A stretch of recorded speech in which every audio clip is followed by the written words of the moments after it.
In a world where overspending, debt, and keeping up with the Joneses rules us all, where the voices from the merchants, restaurants, and credit companies lord over the common man. Out of the darkness, like a beacon of hope, comes a new voice. A voice that's rich and creamy, like your favorite butter, and delicious, like cheeseburger pizza on your diet cheat day. It's the Stacking Benjamin Show.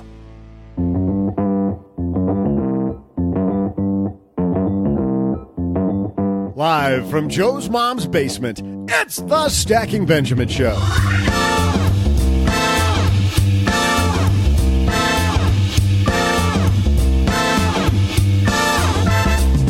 I'm Joe's mom's neighbor, Doug, and what a day we have here for you today. Not only are we kicking off the week leading up to Memorial Day, but we also have David Greene from Bigger Pockets visiting the basement.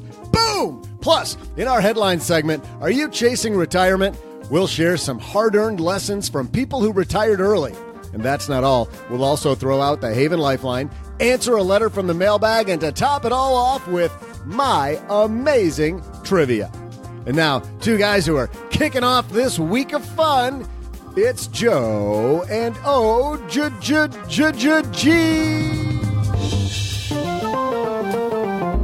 And what a Monday fun day it is. Hey, everybody, I'm Joe Salciha, Average Joe Money on Twitter. Welcome back to another week, OG. Is this the final countdown before summer? I always feel that way, don't I? Kids are out of school. David Greene is here talking about real estate today. Love that. But whenever I write the email to Robert Niles at Theme Park Insider saying, hey, do you want to come back? Writing that email is like the first sign of summer to me. It gets you all giddy. I know. You're like, ooh, it's going to be summertime. Robert Niles will be here Wednesday, kicking that off. Bethany Bayless, who is as big of a Disney freak as you and I, is going to be here talking about value and saving money at Disney on Friday. We are getting you ready for summer fun all week long. But what could be more fun than real estate? And David Greene from Bigger Pockets joining us today to talk real estate, which is going to be great. You know what else is great, OG? Pretty sure you're going to tell me in a second. Wearing nice looking shirts. Oh, yes. Isn't this looking good? Because when you look good... How do I look today, by the way? You should have worn your proper cloth. I'm all decked out in my proper cloth shirt, and I'm not sure... And OG hasn't showered in a week, and is wearing a T-shirt. OG rolls out of bed, and I swear, if you could, you would just have the microphone stand next to your bed, like on your nightstand, wouldn't you? You just, hey, thanks. But thanks to Proper Cloth for supporting at least one half of Stacking Benjamins. One of us looks good this morning. Proper Cloth makes it easy for men to buy dress shirts that fit perfectly. And I'm talking perfectly without setting foot in a store or paying a fortune by having a tailor come out and do all kinds of poking and prodding. None of that. Get $20 off your first custom shirt at propercloth.com/SB. Also, thanks to LinkedIn for supporting Stacking Benjamins. LinkedIn Jobs uses knowledge of both hard and soft skills to match you with the people who fit your role the best.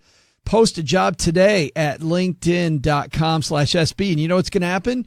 You get $50 off your first job post, OG. How about that? People getting $50 off their first job post at linkedin.com/SB just because they listen to the show. Nothing more fun, OG, than hiring the right person. We hired nobody. We got David Greene to come down to the basement for free today. How about that? You're welcome. But first, we've got some headlines, so let's move. Hello, darlings. And now it's time for your favorite part of the show, our Stacking Benjamin's headlines. Our first headline comes to us from MarketWatch. This is written by Andrea Combs. Listen to this. 5 hard-earned lessons from people who retired early. Advice from those who know.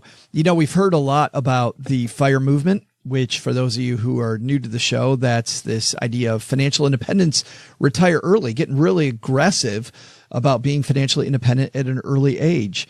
And as the documentarians we talked to last week will tell you, Scott Rickens and Travis Shakespeare, it is not as easy as people think it is, but man, is it worth the journey. Here's the piece. To those of us still working the 9 to 5, stories of people who retire in their 40s or even younger can read like a hero's journey of mythic proportions, but getting to that dream goal isn't without all too human regrets. Learning what mistakes early retirees make on their path to retirement can help the rest of us avoid those same pitfalls.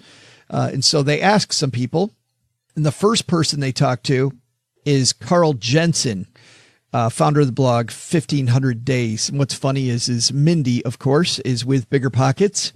I feel like I'm surrounded by Bigger Pockets stuff today. Carl says, remember to have fun. It's not easy to retire early. It's likely you'll have to drastically reduce your spending and ramp up your savings rate. But early retirees say money strategy shouldn't be the only thing on your mind. Carl says, my regret is that I was too focused on getting to the fire finish line. When I was younger, I was dead set on accumulating wealth, Jensen says. He often worked 80 hours a week at his job, even as he and his wife flipped houses for profit, doing much of the remodeling work themselves. My 30s are a blur, he says. I expected early retirement to fix all my problems, and then it didn't. It took some time to learn that happiness comes from within. While fires improved my life and I'd never go back to work, it did increase my baseline level of happiness. Man, this idea of chasing happy versus chasing, I'm going to be happy in the future if I do all the sacrifice today. Right. Love that. Be content. Well, how many times have you seen people, even people retiring at a normal, quote, normal age, not go through a bunch of coping when they first get to retirement because they never really thought about what they were going to do? Yeah. Yeah. It's this concept of, driving or flying or boating to the horizon. It's like this never ending goal of trying to have more, and whether it's more savings or more free time or more happiness, like Carl was talking about there. At the end of the day, eventually you just have to go, this is good. Good is good enough. And whether that's free time or happiness or money or whatever the case may be, you have to think about that. I think ultimately it's a prerequisite to being successful in life. Yeah, I couldn't agree more. They also quote Tanya Hester, who was on the show just a couple months ago. You can go back in the archives and listen to her appearance. She also left work at 38. She said, when we first started getting serious about saving, I got a little bit obsessive about shopping with coupons. I saved a ton of money on groceries, but it was so time consuming and tedious to look for every possible deal. Eventually, she decided it wasn't worth it. So she and her husband now strategize on cutting expenses like the big things, housing and transportation. That's number one. Number two, get a jump on saving and investing. Keisha and Billy Catterley, who currently live in Chapala, Mexico, retired when they were both 38. That was 28 years ago. And they say if they had it to do over again, they would have started earlier. Quote, neither of us came from families who knew about investing. We stumbled into it at the age of 30. Had they known about the power of compounding, they say they would have begun investing much sooner and their nest egg would have been bigger. I'm a guy that dropped the ball on that. I remember people telling me at 20, 21, 22 years old to get some of that money saved. I don't think I saved a dime until I was 26. Yeah. I look back at Roth IRA contributions and I think, okay, I think the first year of a Roth was 1998, and the maximum contribution was $2,000 for a while. And I started working in 99.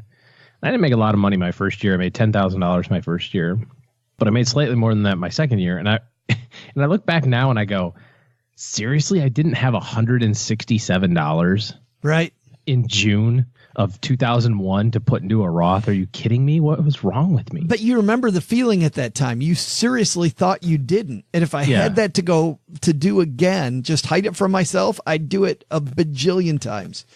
And that's not even a fire thing, by the way. That's not a financial independence early. That's just, even if you don't care about retirement, you have to pay yourself first. Oh, putting that money away early and letting your money do the dirty work for you that you don't have to do. I'm as lazy as the next guy. Yeah. More so even. Yes. I'm struck by the thing that I read a couple of years ago, and I'm going to muck up the exact details, but it's conceptually the same. Warren Buffett's net worth right now is what, $75 or $80 billion or something like that. And he's 88 years old. What was his net worth when he was 50? Just think about that number a little bit. So 75 or 80 billion today. He's 88. Yeah. What was his net worth when he was 50? I remember it was still huge, but it was much, much, much, much, much smaller than today. I think I read that it was 67 million. Yeah. You can't live on that, but it's a nice start. Yeah, no, that's a boatload of money also. But you look at the compounding over a 30-year time horizon. He's obviously made some really good investment choices over his life as well. But nevertheless, the idea of compounding happens at the end. The benefit of compounding happens at the end. One of my favorite things to track for clients is the year in which your money makes more money than you contribute to it. Because there's a lot of people who put $20,000 in their 401k, they get a company match, they max out their Roth, their spouse puts in money in their 401k, they're saving $40,000 or $50,000 all said and done. But my favorite thing is the year in which their money makes that kind of money while they're doing that. And then of course, the next big one is when it makes, twice as much or whatever. But it's just really, really kind of interesting to see that slow go. And then all of a sudden it goes, boom, wow, I put in 50, my money made 80. This year, holy cow, we went up 130 grand. I'm only responsible for 50,000 of that, or I'm responsible for 20,000 of that. That's even for people just starting out. Something I used to like to do when new savers would come in and meet with me, and they'd be working with me just for a couple months, and we'd take a look at maybe their emergency fund that we're establishing, and we see that it made just a few cents. And I would highlight that like 4 cents and go, our goal is to make this $1. I want your money to bring home $1. And then we get to $1 and I'm like, let's make this $1 bring home $5 instead. So, and we kept raising the number. And I remember, after a while, some people, it was cool. They're like, look we're up to $15 a month that my money's bringing in. That's pretty cool when there's like an hour of work that you didn't have to do yourself. Cool stuff. Number 3, I'm going to let go. Don't let the haters get you down. Yeah. Okay. All right. Snore. Yeah. Number 4, take time to figure out what you'll do now. This is something we alluded to earlier. You get done. I think there's a lot of people who are chasing, I want to get away from X.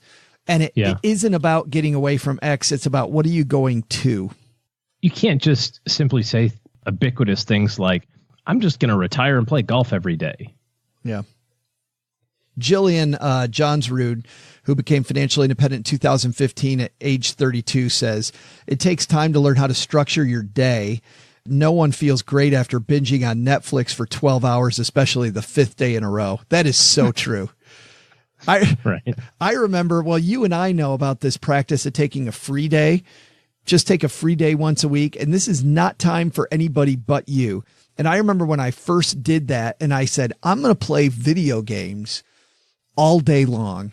And I remember, dude, I got to 1:00 in the afternoon and I was already so bored. I was so flipping bored. And I'm thinking, if I did this all day, every day, this would be horrible. Like this would make a ton of money on Twitch. I teach everybody how to play Fortnite. Oh, it was horrible. Yeah. It was just not good. So you have to learn how to structure your day. Number 5, embrace the conversation. And this is the part I like the best. Actually learning that it's this thoughtful discussion about money. That's probably the most important thing, OG.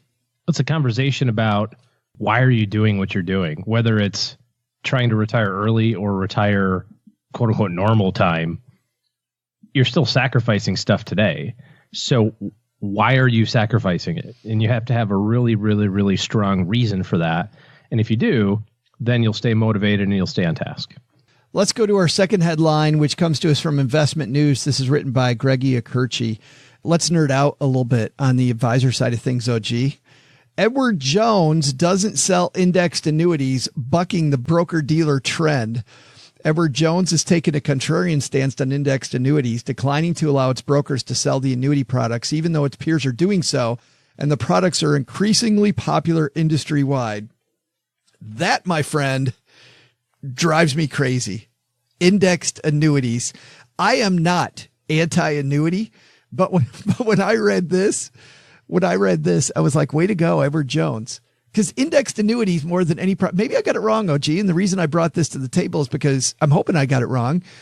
I feel like the way indexed annuities are sold, the idea that okay, the S&P 500 goes up, you'll get a piece of that or whatever index they use. And if it goes down, your annuity will never go down. But then you look at the return that you actually get over time. If you do some back testing, the return that you get, you were 99.99% better off doing some other thing.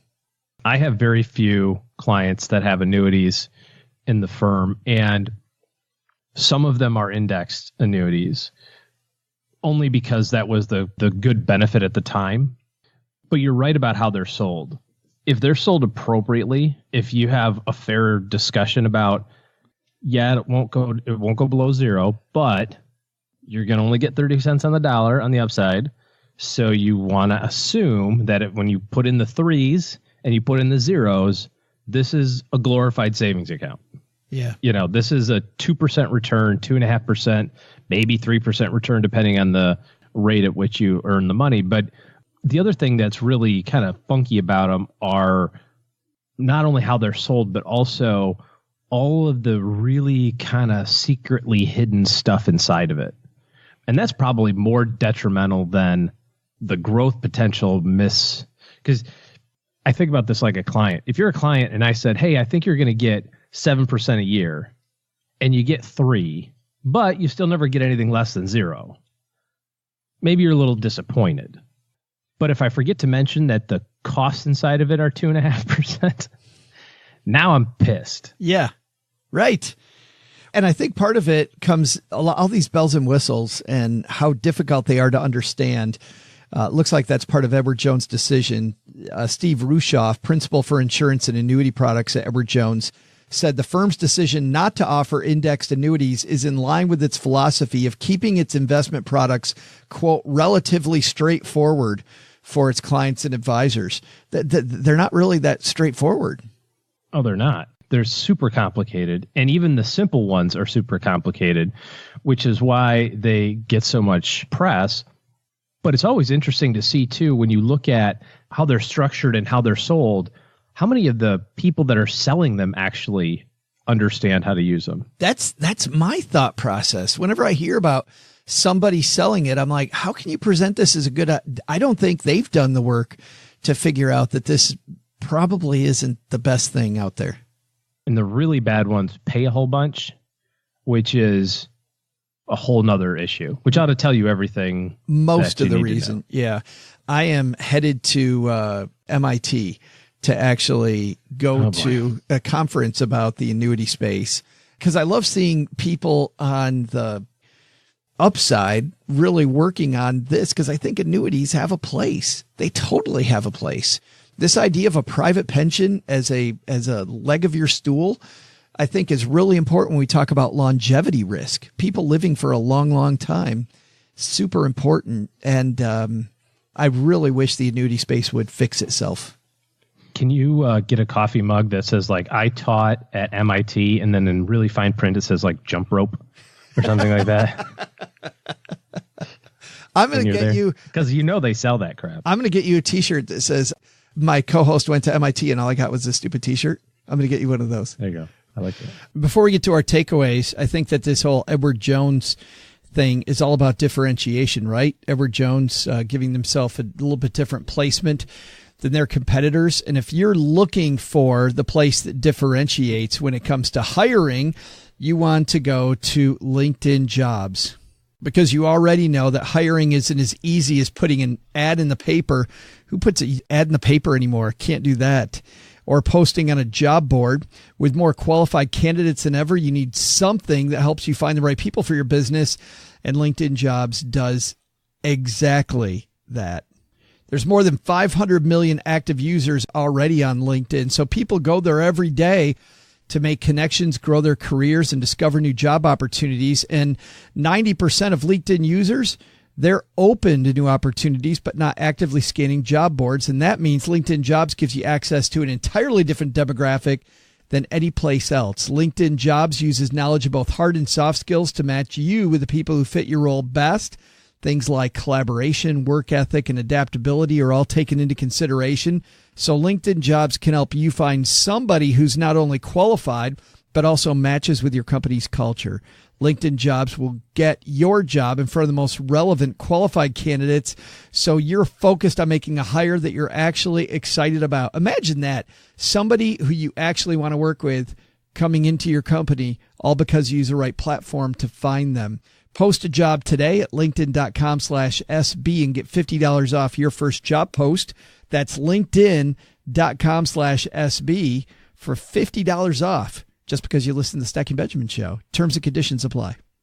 I think lesson number one is it doesn't need to be complicated. I mean, sometimes when we get into estate planning or wealth preservation, legacy planning, it can be a little complicated. But generally, if it's just for longevity, if it's just for your uses, your plan does not have to use these super complicated investments. I think that's probably lesson number one. Lesson number two, thinking about retirement. Man, this idea of letting your money work for you. Let your money do the heavy lifting, OG. I think that's probably the biggest takeaway there.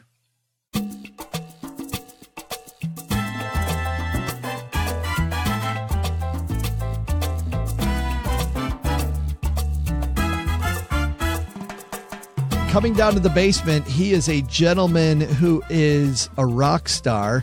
He is the co-host of the wildly popular Bigger Pockets podcast about, of course, investing. Never heard of it. Yeah, right. Investing in real estate. We've had Josh Dorkin, who is the founder of Bigger Pockets. He's been a co-host when OG's been away of this podcast before. Of course, he and Brandon Turner have both been on here multiple times. So it's about time we got David Greene down to the basement talking about the BRRRR method of investing in real estate. Let's find out about a better way of attacking the real estate space. David Greene coming down to the basement. And coming down the stairs, it is the host of the Bigger Pockets podcast, Mr. David Greene. How are you, bud? I'm doing great, man. How are you doing this morning? Well, I'm so happy that you're here with us finally, because we've had those jokers, Brandon and Josh, on, but now we have the real Bigger Pockets host. You've had the rest. Now you've got the best. Your journey is complete. Fact check me. Tell me if I'm wrong. You're a police officer? I am a sworn police officer, but I'm on a leave of absence right now. So I'm not working as one, but I still am one, yes. Gotcha. You must have some stories about that for another podcast. Many of them probably can't be told on podcasts, but yeah, you're never shy of stories when you work as a police officer. How did you get started in real estate? I backed into it, man. I had a friend who wanted to buy a house and he had it under contract and he got accepted at Bible college. So he was moving away and he was telling me, I don't know what I'm going to do. I got a deposit on this thing. And I said, well, let me go look at it.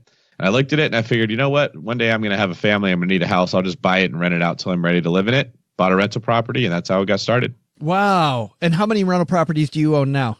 Got 35 single family homes across the country. And then I've got shares in some like note funds and some privately held notes, as well as some apartment complexes I own with other investors. What's the draw of real estate for you, David? I love the whole concept of working super hard to achieve a goal and then coasting and letting that goal carry you. And real estate is really the easiest way to do that. Is you work hard to find a deal, you work hard to fix it up, you work hard to get a tenant in it, and then you're done. You just get a check every single month, and every year it gets a little better than it was before. So this whole concept of delayed gratification pairs really well with real estate. I'm reading your book, Buy, Rehab, Rent, Refinance, Repeat. And as you can see, mine is all dog-eared. And as I'm working through this, you draw a big difference between traditional real estate and the Buy, Rehab, Rent, Refinance, Repeat, the BRRRR. I always want to make sure I get enough R's in there. I feel like I'm always going to be one short. Explain to me the difference between these two concepts. Okay. So the traditional method is the way people have usually bought homes. You put a down payment on a house, you put a bunch of money into the rehab to get it ready to rent, then you rent it out and you move on. With the BRRRR method, buy, rehab, rent, refinance, repeat, you're doing the same stuff, but you're doing it in a different order. Rather than financing it when you buy it and then dumping money into the property, you dump all your money in the beginning. You pay cash or a hard money loan or somebody else's money, and then you fix the house up. Once you fixed it up, it's worth more than when you bought it. That's when you refinance it.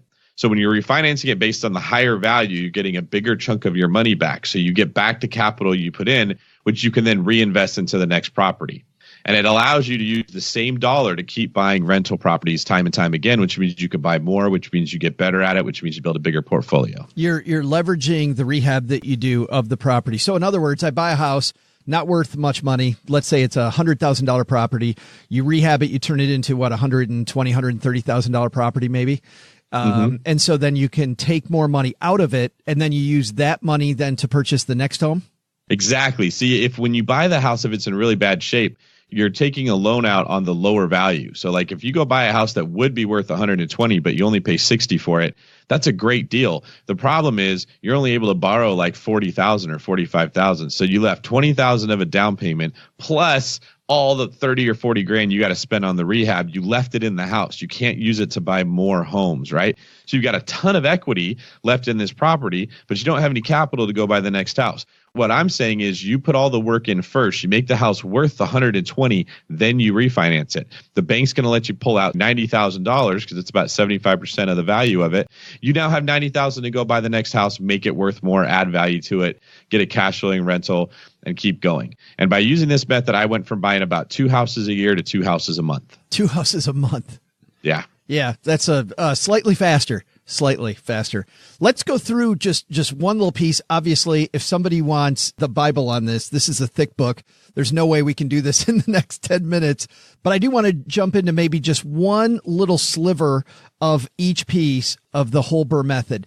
And the first thing, I know people are asking their device right now, Joe, you got to ask them, if I don't have the money to pay cash, how do I make that happen? You talked about maybe hard money, taking out a loan from somewhere else. What's my best strategy getting the cash to get this ball rolling? So private money is probably your best. Well, let me take that back. The first and best bet will always be your own money. So if you have a 401k you can borrow from, if you can take a HELOC on an existing property, an equity line of credit, if you can open a business line of credit, if you've got savings lined up, that's a great option. Then the next option could be you could partner with someone else. We call that private money. So you got a guy who's really interested in real estate investing or a gal, but they don't understand what they're doing and you do. They bring in the money, you bring the experience and the knowledge, the two of you combine together. You can either give them a chunk of the profits if you're going to sell it, but if you're going to keep it, that makes it a little bit tougher. So instead, you just pay them interest to use their money. They get to make money on their money without having to do the work, so it's a win for them. You get to use their money to buy your house, and because you're going to refinance it and give them their money back, it's a win for you. You don't have any outstanding debt with that person. If you can't find that, your next option would be to go to a hard money lender. It's like a private money lender, but you're probably going to pay a little bit more for the money. And then finally, if you can't do that either, you can sometimes get some conventional financing depending on what kind of shape the house is in. The problem with that is you're going to pay closing costs twice. You're going to pay closing costs when you buy. You're going to pay them again when you refinance. The deal has to be that much better to be able to support it. Yeah, and then it's going to be a little messier down the road, second property, third too, then I think. I mean, that becomes a trail. That's tough. Let's start off with buy. I want to ask you, I guess, one question on each of these. With buying a property, I'm sure there's one mistake people make all the time that you see when it comes to buying property. What's the biggest mistake you see people make when they identify the property they're going to go after? They're afraid to take on a problem. They want a house that looks like it's easy and simple, and there's nothing that could go wrong. It's pretty. The pictures look nice. The problem with that is that the seller has no reason to sell it at a discount if it's in really good shape and it's in a really good area. So you're not really getting a deal. You're just getting a house. What I tell people is to look for deals. You want to find a house that's in distressed condition. It smells like cat urine. It's torn apart, right? Like the very best deals don't even qualify for conventional financing. You cannot get a loan to buy them. And that means you've eliminated 90% of your competition because they all need a loan, right? If you're the person who's walking in with some cash, whether it's yours or other people's or hard money, you can now go pay $40,000 for a house that would be worth $100,000 if it didn't have that hole in the roof. But because no one else has the cash to buy it and they don't have the cash to fix the roof, you're at a competitive advantage. It seems like, and this gets, I guess, into the rehab question, it seems like you have to be able to do some math ahead of time, I would think, then, David, about how much these rehab costs are going to take. If I'm brand new, how do I get my arms around how much money this is going to cost to rehab effectively? It's really not that tricky to figure out the math on a rental property. You need to know what you're going to pay for it, how much the rehab is going to cost, and how much it's going to be worth when it's done. If you got those three numbers, you can figure out what to pay. In order to figure out what the rehab is going to be, my preferred method is I actually have a contractor walk the property and say, hey, here's an itemized list of everything we need to do to fix it up. Here's how much each thing is going to cost. Here's what your total is. Once I've got that total, I combine that with what I think it's going to be worth when I'm done. We call that the after repair value, or ARV. And then I can see what I can afford to pay for the house to still get it at a discount.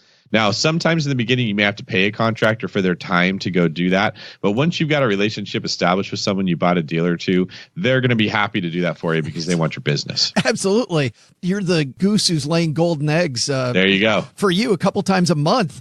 I mean, yep. I bet these people are all over you. Problems you've run into rehabbing. I know you must have had some times, though, where you go into rehab a house and it ends up being a lot more expensive than you thought it was. Yeah, that does happen. It doesn't happen as much as you would think. When I was new, it would happen a lot more. Now that I've done this a few times, I just assume I'm going to have to fix certain things without knowing if I have to or not. So I'll look at it and I'll say, hey, the appliances are going to need to be replaced. The air conditioner is going to need to be replaced. It needs a new roof. Then when I get into it, I have the contractor look deeper and say, actually, I think we're okay with this roof. We just need to spend $1,000 or $2 and we can fix it up and make it work. Or, yeah, your HVAC could be replaced, but I think you get another 5 or 6 years out of it. I'll set that money aside and I'll wait 5 years before I replace the air conditioning. The things where people get into the most trouble with their rehabs are where they're trying to cut corners because they're trying to save money. And what makes you want to save money is when they've already bought the house and put a down payment, and now they're dumping capital into the improvements and they're trying to keep it as small as they can, right? Mm-hmm. With the BRRRR method, the more money you put into the house, theoretically, the more you make that house worth. Right. So you're not afraid to make these improvements. You're okay to put a new roof on it or replace the air conditioner or remodel it because the appraiser is going to give more value to those things. He's going to make your house worth more, and you're going to get that money back when you refinance. So it actually keeps you from trying to cut corners and make bad financial decisions. I love that idea because building your house on, rock instead of sand, much better foundation. Renting it out. Biggest problem you see people have renting the property out. They don't understand the area they're buying in because they didn't want to use a property manager. So for all of my deals, I always have a property manager, and not just to collect rent. I use these guys as a guide, like the Sherpas that you hire to help you climb Mount Everest. They've done it before. They know the trails. They know what you need to do. Whenever I'm buying, I ask a property manager, what are the parts of town I want to avoid? Where's all the demand? How much can I get for rent on this house? If you've got a good property manager that manages a lot of properties, they are going to tell you what you need to know about what you can expect for rent. The people who make the mistakes are the inexperienced ones that say, well, that house right there rents for $2,000, so I'll get $2,000. And then the house they bought's on the wrong side of the tracks, or it's in a different school district, and those houses rent for $1,400, and it screws their numbers up really, really bad. A big takeaway that I'm getting just from talking to you, David, is this idea of surrounding yourself with good people, like investing in these relationships ahead of time so that you've got these people you can call on. Like you must have a hell of a network of people that you've developed by buying these properties. It's funny. I started off thinking it was all about the house, all about the deal. And then the more I got into it, the more I realized it's all about the team. So people will tell me, how do you find good deals? And the reality is I don't really even have to go find good deals. At this point, they bring deals to me. So there's two ways to do it. You could learn how to fish, and you could go find where the fish are, and you could go stick your pole in the water and try to catch a fish. Or you can find a fisherman that's so good, they have more fish than they know what to do with, and those fish are going to rot if they don't find something to do with it, and you buy it from them at a discount. That's the way I've changed things, is I want to find the guy who's amazing at catching fish and has too many. Then I want to find someone who needs a job and they really want to clean fish. Then I want to find somebody who's really good at cooking those fish, right? Like in the end result, I just want to be able to show up and have fish that are prepared that I can eat. And we do this in other parts of our life. We're not growing our own cabbage. We're not raising our own cows, most of us at least, right? But when it comes to real estate investing, we think we have to be the one to do it all. And the reality is we're not going to be good at very much of it. I was going to say, you don't grow your own cabbage? Speak for yourself, big guy. That's all we do here in the basement is grow cabbage. The next step in the BRRRR method is refinancing. And this is an area, even when I was a financial planner, I saw people run into problems, but there's hiccups all over refinancing, David. Yeah. The number one thing you can do to avoid problems with your refinance is to get pre-approved before you start house shopping. What most people do is they go find the deal, they get super deep into it, and then they look around and say, I need a bank to bail me out. How am I going to refinance it? And then they're really frustrated with everybody else when it doesn't work out, when they should be frustrated with themselves because they didn't plan right. So before I even start looking in a certain area to buy homes, the first thing I do is find a bank who's going to let me borrow. We go over my financials, we go over my credit, we go over my debt to income ratio, we go over a profit and loss statement, a list of all the assets that I own, a personal financial statement. And I get a high-ranking person within that financial institution to send me an email that says, we will let you borrow under these terms. Now that I know I've got financing lined up, I will then start putting all the work into finding a deal, fixing it up, renting it out, et cetera. And then the last step, of course, is to repeat this over and over and over. Do you use some type of, you've got to have some type of system. I'm thinking you have a spreadsheet or you have a system that you use to make sure that things don't fall through the cracks? It's kind of funny. We use Google Drive. Do you really? I've got checklists in Google Documents, and I've got a spreadsheet in Google Docs, and that's really all that I need. So I'll take every member, I call my core four, the four people that I need to buy in any market. I've got a property manager, a deal finder, a lender, and a contractor. Each one of those people has a checklist of how I like things to be done. It's a Google Drive document. We take a spreadsheet of all the houses that someone brings into us. We analyze them. We say, I want to write offers on these ones. We mark a little thing on that spreadsheet that says we've sent it out for an offer. The agent comes back and says, hey, of the 8 offers that we wrote, 4 of them replied to us, 2 of them countered, and here they are. So then we would just take those 2 and we would look at what they said. We'd either counter back or we'd accept, and it all gets marked in that little spreadsheet of ours. The minute it gets accepted, it jumps into a new checklist. Okay, we've just been accepted. Now here's all the things we have to do. Schedule an inspection, have the contractor meet the inspector at the house to talk about what's in that thing. Verify the rents from a third source or something like that. Like all the things I've got. And then once everything looks good, I've checked the inspection report. It doesn't look like there's more damage than what I thought. I go into another checklist. This is the post-closing, right? We go to close, we wire the money. Here's all the things that have to start. Contractor starts work, or electricity and water get put in my name. Property manager gets notified. We now have this house, and he puts it on a schedule to go by every 2 weeks or so to check on the work the contractor's doing.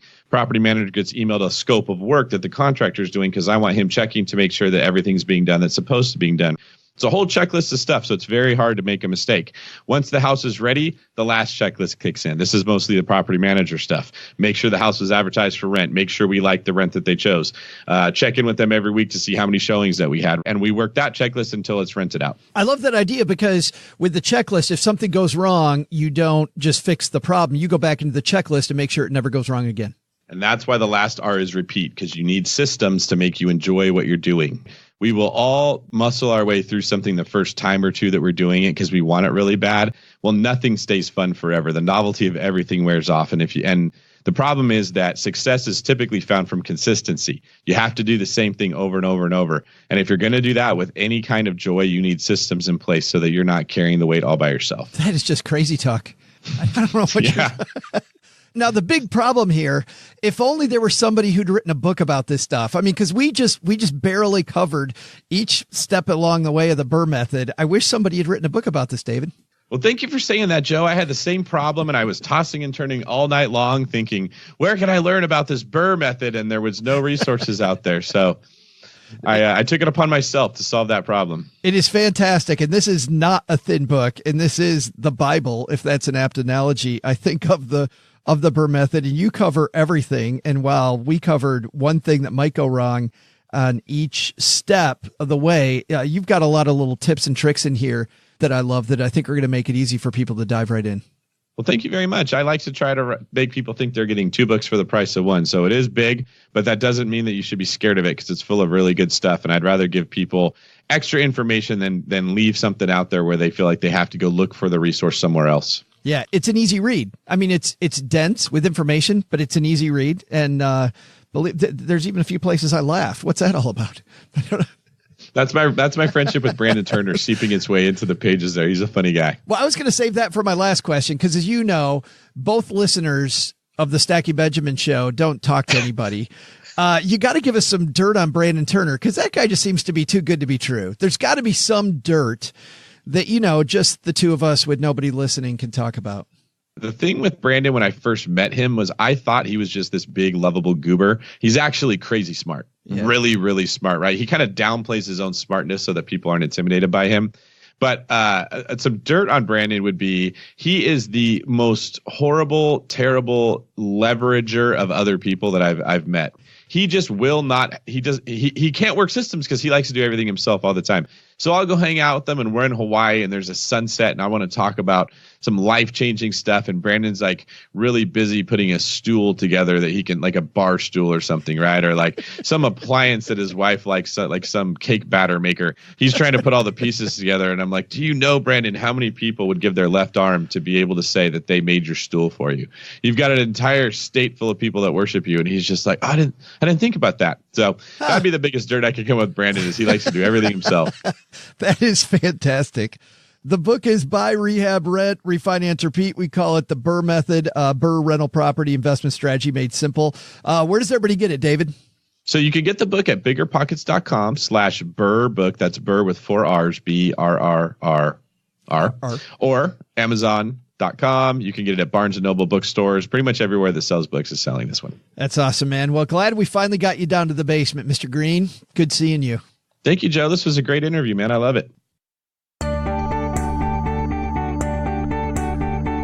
Hey there, trivia fans. I'm Joe's mom's neighbor, Doug, and gather around the campfire for Doug's little history lesson. Back during the California gold rush in 1873, one young businessman by the name of Len Penzo, I'm just kidding, by the name of Mr. Strauss, was told by a prospector that he should have been selling pants instead of canvas covers for tents and wagons. After that, Strauss had the canvases made smaller and sold overalls. When the canvas material was reported as having too much chafing, hate when that happens, Strauss turned to a twilled cotton cloth from France for his material, known then as serge de Nimes.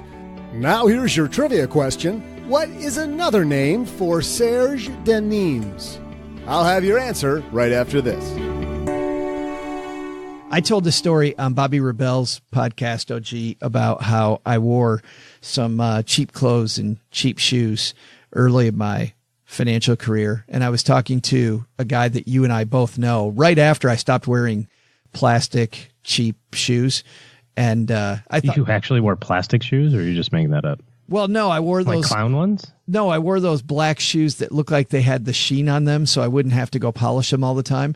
So instead of buying a nice pair of dress tap shoes, dance shoes, no, just nice looking cheap dress shoes that you didn't have to polish.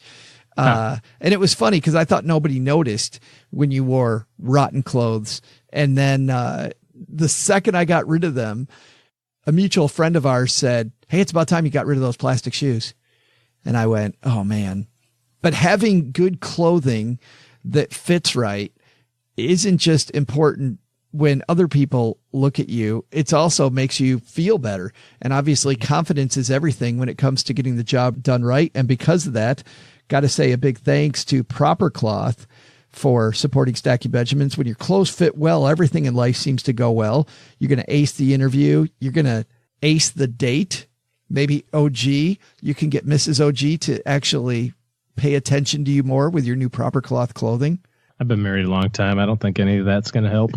Or whatever else you're doing when you need to make a great impression.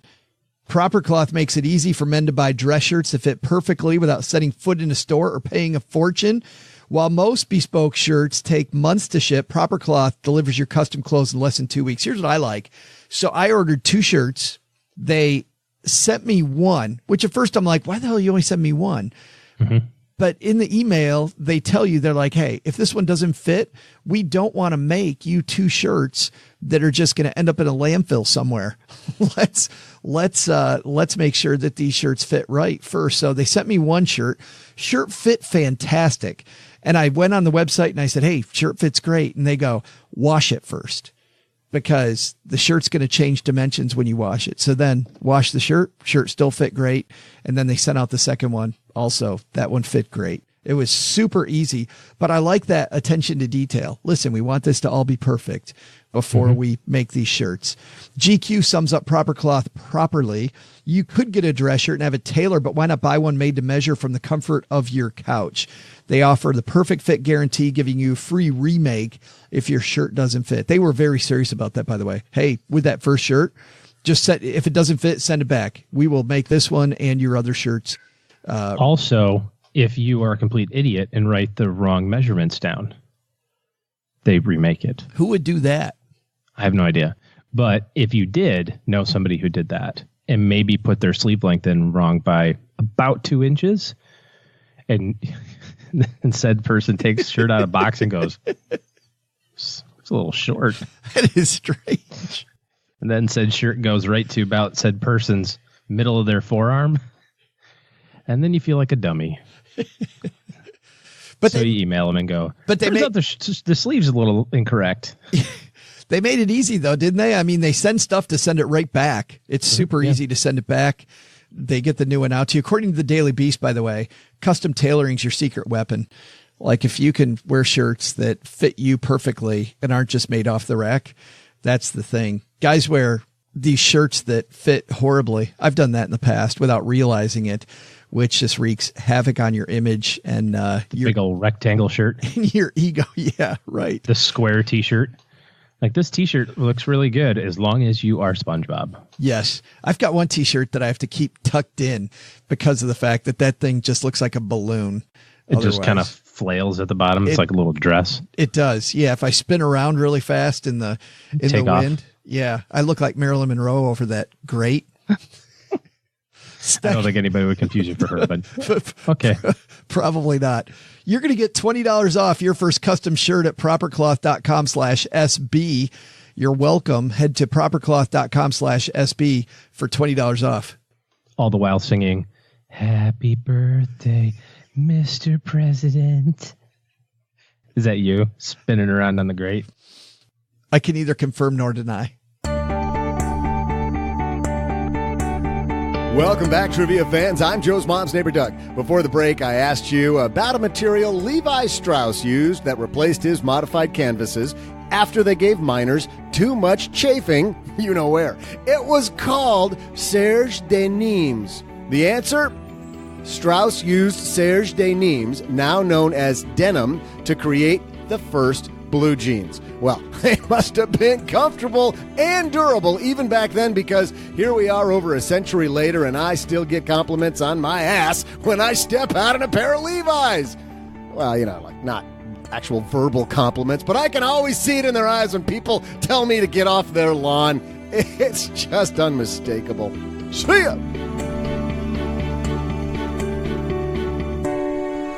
Big thanks again to David Greene for stopping by.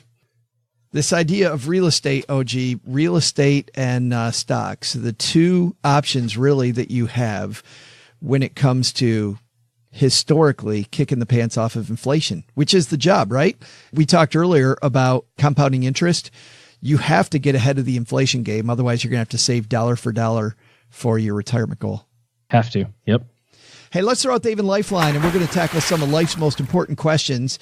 Our friends at Haven Life Insurance Agency, they put what you value first. And we asked our friends in our Facebook group what they value most. And Chris says, twins being potty trained and increased cash flow. Bam. And you know why there's increased cash flow, G? You just finished this yourself. How great was it when the little one stopped being in diapers? Yeah, she's pretty much completely done now. She even wakes up from naps dry and even bedtime dry. So we almost have 0 diapers in the house. Of course, it didn't matter. I never really changed them anyway, but allegedly it was a pain in the butt. Yeah, but you look at the increased cash flow from not but saving the money. Yes, right, correct. I was like, are you kidding me? And I like that, by the way, pointing out that you don't change diapers. That's good. I retired. I was financially independent, retired from diapers. I was fired from diapers. And before you write a note to OG telling him what a piece of work he is, terrible human being. I do know Mrs. OG very well, and I'll say that you make up for it in other ways. You retired from that, but you took 3 players to be named later. In that, that might have been the case. Yeah, in that decision. Actually, Chris, it's your loved ones in your time. I love it when my loved ones don't have diapers and I have more time because I don't have to change them. It's why they made buying quality term life insurance actually simple. You head to stackingbenjamins.com/Haven Life now to get a free quote. It's a super simple online application. It takes just a few seconds. Their prices are affordable. I love how easy they've made this whole process. Makes it so much more fun than the fact that I can even use the word fun with life insurance, I think is important. Let's throw out the lifeline today to our friend Dave. Say hi, Dave. Hey guys, got a question for you. Oh, first, before I do, Joe, my mom wants you to make sure you take out the trash. And OG, mom's pretty upset you didn't take off your shoes again, I guess. Anyway, my mother-in-law has kindly offered to invest some money for our kids for college. And I know about the 529 plans, but didn't know if there was a better option for her that would be better for her or better for the kids from a tax standpoint or what have you. So appreciate any help you can give us. Got to run off to the Sizzler with Doug. We'll see you later on. Thanks, guys. Oh, and I'm a size large. Hey, Dave. Thanks for the question. The good news is Gertrude from the basement here, our friend Gertrude, who takes care of that, she actually just sends you a code and you get to go to the Flying Pork Apparel store and pick out your own Haven Life t-shirt size. So, but congratulations on being a large. That's fantastic. Almost as good as a medium. And by the way, the fact that Dave knows that you get in trouble every day for not taking off your shoes, not good. You're getting a reputation. You're getting a rep. I don't even know what to say about that. It's just she's Mom so, don't control me. She's so disappointed. She doesn't. You know she does. That's the funny part. What do you think, mother-in-law helping out the family? 529 playing the best way to go. Ring the register. Wow, that's awesome. I would double check and see if your state offers a tax deduction on 529s, depending on where you live. Mom-in-law may get a little bit of a tax break for establishing a plan in the state that you live in. But otherwise, there's really no perceptible difference between that and, say, a Coverdell account, which is also an education account. So I'd pick the 529 over those. And the only other thing that you could do to put money away for a kid, if you wanted it to be in the kid's name, is like an UTMA account. The problem with an UTMA, of course, is that for legal purposes, it becomes the kid's money at age 18. And you lose complete control over it. Whereas the mother-in-law could, put one kid on it. If they get a scholarship, she could change the beneficiary to another kid. A little bit more flexibility in the 529. So I'd pick that and be very grateful. It's awesome. I don't know what to say about it. Does mother-in-law keep the money in her name? Because my understanding is there might be some consequences if we get to financial aid time. I guess it kind of depends on the total amount that you're talking about, because you do have some gift maximums. I don't know that it matters much. Thanks for the question, Dave. And we also are finishing up with our letters here in the basement. If you missed that episode, we no longer take letters because we got so far behind and there was just, frankly, no way for us to catch up. So the best way to get a hold of us now is the Haven Lifeline. However, if you sent a letter before we made that decision, we're finishing these off. So we're going to have letters for a couple months still. This one comes from Allie. Allie says, now my ShareBuilder/Capital One investment account got acquired by E-Trade. What would you suggest as an alternative? I really liked that account. I set up the fixed price each month of what I wanted to buy, up to 12 trades for only $10. I looked into M1 Finance. That seems to be the only one that's similar. For a while, I thought you recommended them, but I haven't heard you talk about it for a while or any information on your website. Please help. Thanks. Allie, I can answer the question about M1 Finance. They were a sponsor of our show. We still really like M1, and Brian Barnes hangs out with us in our basement Facebook group. So people have been able to ask Brian directly questions. He's the CEO and super busy guy. So we're grateful that he hangs out with us, but you can still use our link, stackingbenjamins.com/M1 finance. And that helps the show, by the way, if you go through that link. But the issue with M1 Finance, you will get trades for free. However, M1 is based on pies. So you're not placing trades like you might have in the past. You're going to set up your pie. When you put money in, you will place all those trades at no cost, which is really cool. And by the way, if you're a long-term investor, OG, who cares, right? No difference. So probably a great way to go. But any ShareBuilder accounts that you really like out there? I don't know that I have any opinions on the on that cost structure. If it's small accounts, we happen to use Stockpile for our kids, which is just kind of a cool way to illustrate stock ownership and pick up some partial shares and things like that. But once you get too far down the road, it just kind of makes sense to do your run-of-the-mill boring ETF. If you want to go individual stocks, I like M1. I think most of the other places you're going to find are going to be heavily skewed toward, the robo-esque type platform. here's our pre-programmed model portfolio for this aggressive tolerance or whatever. You put in your money and we distribute it for you. If you want a little bit more control over it, then I like M1 too, because you say, here, I want to own these 6 stocks and these equal percentages. And every time you put money in, it just automatically purchases what it can within that model. So. Yeah, the only other one that I can think of, Allie, which has a very low fee, is Robinhood. And if you just do any search historically on Robinhood, some of the company shenanigans they've had, shenanigans is my favorite word that Mom uses. And it's apropos because of the Robinhood shenanigans, yes. Kind of the same genre. Yeah, milieu. I'm not really big on them as a company. I kind of question.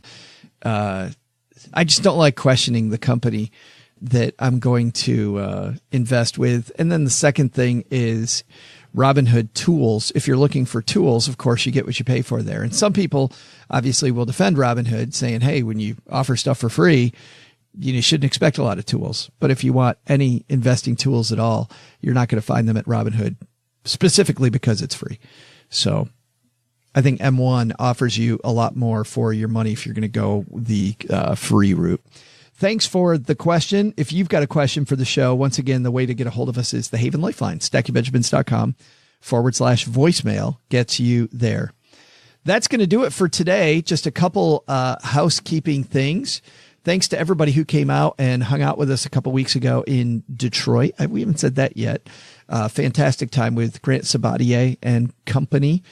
Good to see that we could do some local stuff now that we've moved to the big city, OG. We're also going to be bringing this summer the Playing with Fire team to show that documentary locally. So more on that. If you get our Stacker newsletter, you can keep up with us on that. But I want to say a big thank you to them. Also, thanks to everybody who's left a review of the podcast. Here's a review that Mom's had on her fridge. You've been warned, 5 stars by Dan GJR213. Warning, don't listen to this podcast if you like the current podcast you listen to. Joe OG and the crew are so entertaining. I find myself skipping episodes of other podcasts in my feed just so I can get to the latest episode of Stacking Benjamins. Great show. Thanks for that, Dan. And if you leave us a review, maybe it'll end up on Mom's fridge as well. That's going to do it for today. If you're looking for good financial planning help in your corner, OG and his team are taking clients, and your first step there to interface with them is head to stackingbenjamins.com/OG. All right, Doug, take it from here, man. What should we have learned on this episode? So what should we have learned today? Take some advice from David Greene. Whether you use the BRRRR method to buy real estate or are just working on getting your first mutual fund or getting out of debt, your team is your lifeline. Surround yourself with great people and information so that you're able to make great choices. How great is your mastermind? Maybe it's time to upgrade.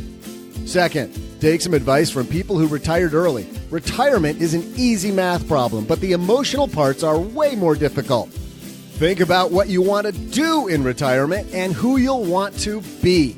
Don't just retire from your job, retire to something. But the big lesson? Here's one from today's trivia question about denim. Always, and I mean always, friends, tell Joe's mom she looks great in her jeans. In this house, flattery will let you in on the next batch of chocolate chip cookies. And really, what else is there in life? Thanks to David Greene for coming down to the basement. You'll find a link to his book, Buy, Rehab, Rent, Refinance, Repeat, the BRRRR, there's a bunch of R's, the BRRRR rental property investment strategy made simple on the show notes page on stackingbenjamins.com. This show was created by Joe Saul-Sehy, produced by Richie Rutter-Reese, and engineered by the amazing Steve Stewart. Online, visit us on Twitter at @SBenjaminsCast or on our Facebook page. I'm Joe's mom's neighbor, Doug, and I do not like computer jokes, not one bit. SB Podcasts may receive payment on the show from sponsors and guests in the form of books, giveaway items, discounts, or other remuneration. There's no way you would take advice from these dorks, but like Joe's mom always says, don't take advice from people you don't know. This show is for entertainment purposes only, and before making any financial moves, consult with a real financial advisor.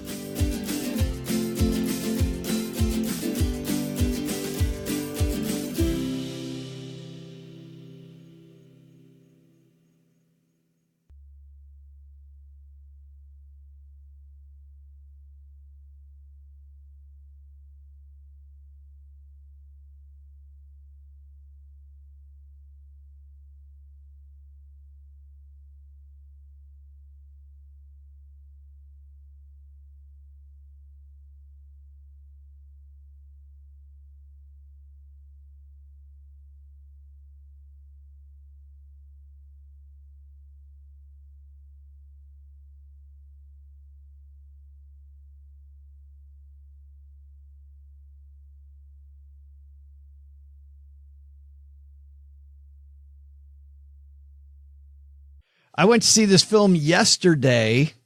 This is a new movie out starring two people I've never heard of before. Charlize Theron. Have you heard of her? Or Seth Rogen? Both, yes. This film is called Long Shot. Charlotte, I would like to endorse you to be the next president of the United States. Oh, my God. You've been a great secretary. Of state. Which state again? All of them? Is the Secretary of State looking at us? I kind of know her. It's like kind of knowing a mermaid. Do you tell people that? She probably doesn't remember who I am. Secretary Field would like to speak with you. With me? I can't shake this feeling that we know each other. We do. We do? Picture me, I guess, maybe like 20 years younger, but like this. Flarsky? Yeah! What are you doing these days? I'm a journalist. You're a great writer, but sometimes you're a little too much. I don't think I am too much. I actually think I'm the perfect right portion. It's really nice to see you again. Whoa! Crack it down! I'm okay. And with that, Seth Rogen's character, Fred Flarsky, falls down the stairs in front of a bunch of people, including the Secretary of State, who it turns out, OG, was his babysitter when he was 12 years old. And they had an incident where he, for some crazy reason, leaned forward when he was 12 and gave his babysitter a kiss, had a junior high reaction that we can't talk about here on the show that was kind of funny and awkward. And that kind of sets things moving. But they are reunited later. She's now the Secretary of State, possibly looking at a run to become president of the United States. He's a guy who just lost his job as a writer and is very much a nerd with zero fashion sense in a world where how you look and how you negotiate is of the utmost importance. So he ends up becoming a member of her staff early in the movie. And quite possibly, because it's a romantic comedy, they may or may not get involved. So this film, I kind of got dragged to by Cheryl, and I have to tell you, this was super fun. I laughed my head off all the way through this movie. Seth Rogen sometimes, to me, goes, I don't know, a little far or is not that funny. I just kind of groan. But in this film, I found myself laughing all the time, and the chemistry between the two of them is really good. There's been some of these comedies where you supposedly have chemistry between them. I'm kind of looking at an old movie which starred Sandra Bullock and Ryan Reynolds, where they have zero chemistry, like just none between the two of them. This isn't that at all. You believe these two, even though the way that they would even try to get together is completely unbelievable. So a big thumb up, man. If you're on a plane and you see the movie Long Shot, I just went and looked at the IMDb ranking and the Rotten Tomato score. Rotten Tomato score 90. Wow. On a comedy? I know. Whenever you see comedies, if it's 60, I'll go watch Danger it. Will Rogers. I know. I see a lot less than that. I'm like, oh, this has got to be fun. Ballot box? I have to tell you, I don't think so. This is probably the second best movie I've seen since the Oscars run earlier. I liked Mustang. Only Mustang did I like better. So go see it. Long Shot.